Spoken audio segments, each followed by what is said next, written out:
Next couple is one of my favorites, very interesting plants called, it's an elephant ear called teacups, which is available at Merrifield. It's got a very interesting shape to the leaf. I think there's another view in the next slide also, kind of a back shot of the leaves, and that's a 6-foot fence there also. So you can expect these to get, you know, about 6 feet high within one growing season from May to about September.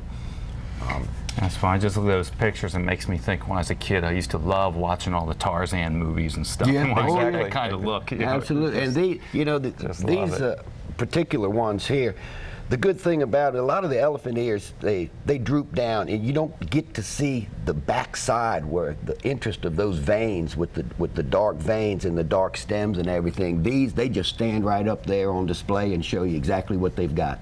Yeah. And we'll go through a couple more of these pictures. Yeah, I think we've got one more elephant ear slide. This one is a nice combination of colors. The one on the left with the green and white is called Hilo Beauty. And then the one on the right is, actually I don't remember the name, it's an unknown variety, but it's got like a purple leaf. So they come in such a variety of colors and contrasting shapes and sizes. Really good accent plant. Now I know one of the questions I get a lot of times is sun or shade. What kind of environment would you suggest for growing the elephant ears? Most of these do extremely well in a wide range. You can go from high open shade under tall trees to full sun if they're given enough water. They do like a lot of water, so you need to remember to keep them watered well. But well, that hasn't been an issue this spring. No, it's a great start this year to all of this with all the rain. So elephant ears are definitely one of our main plants in there, but let's also look at some of the bananas. Sure. And also, before I forget, the elephant ears, the bananas, and the cannas can also be grown as aquatic plants. They can all grow in water, in standing water, in a pond, in a pot, on your deck. So you can try different options if you don't have the space in the ground. Oh, that's a good point, because I know I've seen particularly that black elephant ear used a lot of times as an aquatic plant. Right, very easy. I'll tell you what the key is. The key to that is, if it's growing, it will use the water. If it's not growing and you're not getting growth and leaves, be careful, because it can rot if it's just sitting there. So it can grow in water, but it has to be has to be warm. Has to be warm, right? Has to be using that Inactive water. growth. Excellent. Well, we've still got a couple minutes here. Let's look at some of the bananas. Okay.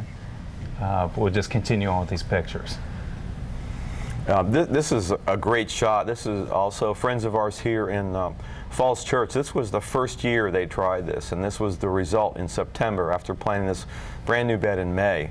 And you can see by them in the photo the height of these plants. And basically need to just remember a couple of basics. You need to modify the soil as best you can. Lots of humus, till it up really good. Just create a really good structure for these plants. Lots of fertilizer, lots of water. We like to use Milorganite, which is an organic fertilizer. I believe that's available at Merrifield also. That's been a great tool for fertilization for these. But lots of fertilizer, lots of water, and this is the result you can expect in one growing season, going from May to September. So it's very dramatic. You can create your own jungle. Is that Tim and Susan hiding back in those plants? Yeah, that is, yeah. Now, you talked about the seminars. They came to a seminar a couple of years ago at Merrifield, and they really got enthusiastic. And last year they came back, and then they showed up when we went out to the garden center, and they just went full throttle. They went right into it, and you can see the result. 1 year. Well, I'm just taking a little step at a time. I put one banana in. It's in a moist spot, and I'm holding you guys responsible. I expect to be taking my picture like that. Fertilizer. Okay. It'll work. I'm telling you, it'll work. All right. Well, let's look at a couple others, because again, here the selection of bananas is phenomenal too. Yeah. The upper left is a banana called Musella lasiocarpa. Has a big yellow flower, kind of like a lotus bloom. Very interesting plant. The one on the right is the red Abyssinian, which can grow up to about 13 feet in one season. We're going to show you a few of these plants later too, what they look like now, the size they would go into your garden, and how big they can get. Let's talk about if we have a second on that other one. The difference between those two is the green short one on the left pups like crazy. It puts out all kinds of pups off of the mother plant. The red one, you're going to have to grow from seeds. So if you get that one, don't expect a whole lot of extra growth and free plants out of it, because you're not going to get it from the big red one. Well, that's an interesting point. Now let's show this one more that we were just looking at, and that is definitely an interesting color combination there. Yes. Go ahead, Joe. It's relatively new, called Siam Ruby. That is a newer banana which has this deep burgundy foliage, very striking plant. Seems to do really well in our heat and humidity, lots of sun, an easy plant to give you some really dramatic color.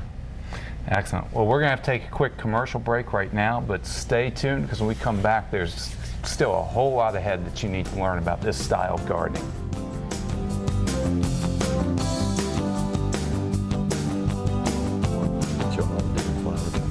Well, welcome back, everybody. And Bart Windsor and Boca Joe Simone with me here today, exotic landscape designers. These guys, I know they introduced me to this a few years ago, and I just see more and more people working tropicals in their landscapes. As I was just driving into the studio this morning, I noticed we're filming here in Roslyn, right down in one of the parking lot traffic islands. Last year they had the wax leaf begonias. This year they've got 3 big elephant ears in there. All right. So I see this at shopping malls and universities and streetscapes all over the place. So it's a neat idea, it's different, and it works, I think, is one of the reasons you see more people going this route. Yeah, they're tough plants. Yeah, because like I said, a lot of times in the summer when things are hot and they're taking a beating out in the sun, these tropicals are just thriving. Absolutely. Well, cannas have been a part of our landscapes, and people have used them in gardens forever, but they lend themselves quite well to this style of landscaping. Yep. They grow tall, they have the long, big, dramatic leaves. They come in several different colors, and the flowers go from great big puffy flowers to nice little flowers that the hummingbirds just love. The hummingbirds won't stay away from my garden. Every morning, every evening, they come in. Well, that's great. So now we're looking at maybe a new way to use old plants. Exactly. Yeah, cannas have been around. They're actually from the Victorian days. They were very big. But here's a slide of several of the cannas, just to give you a quick idea of the leaf colors, the leaf shapes, the sizes. They're very dramatic. Again, they're part of the big 3. The bananas, the elephant ears, and the cannas are your three mainstays and the easiest plants to grow. The cannas, of all these flowers, all these plants that we're talking about, need the most sun. They need to have pretty much all-day sun if you want to get good blooms on them. The elephant ears and bananas can tolerate quite a bit of shade. Yeah, it's just neat seeing that range of leaf colors in there and stuff. It's again, they're just such fun plants to grow.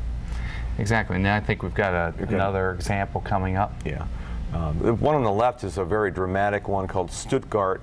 It has a green and white variegated leaf. The plant on the right is an unnamed variety, but again, you can see the beautiful colors of the flowers, how big the flowers are, and the dark coloring of the leaves. Nice contrast. And then I think you've put together just a collage of some of the different flower colors. Yeah. Oh yeah, and you can see like not only the colors, but the shapes and the sizes. And the thing, I know you said you started with one banana. A lot of people will buy one canna. They'll put it out there, and if they go and dig that up at the end of the season, they're amazed at the number of actual plants that they have. These things just multiply like crazy. So a lot of people, they'll start with one canna or one elephant ear, and they want to get it through the winter. They'll dig it up and they'll look, and all of a sudden now they've got 4 times as many. They spread, and the next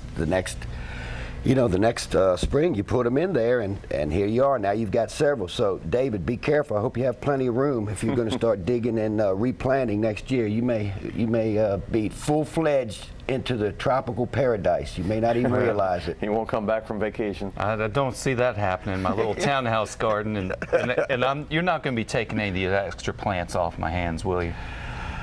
I could. You could? I thought you were kind of chock-a-block full. Well, I am, but I have a little room. small area about the size of this table that I have to cut the grass. I really don't appreciate that.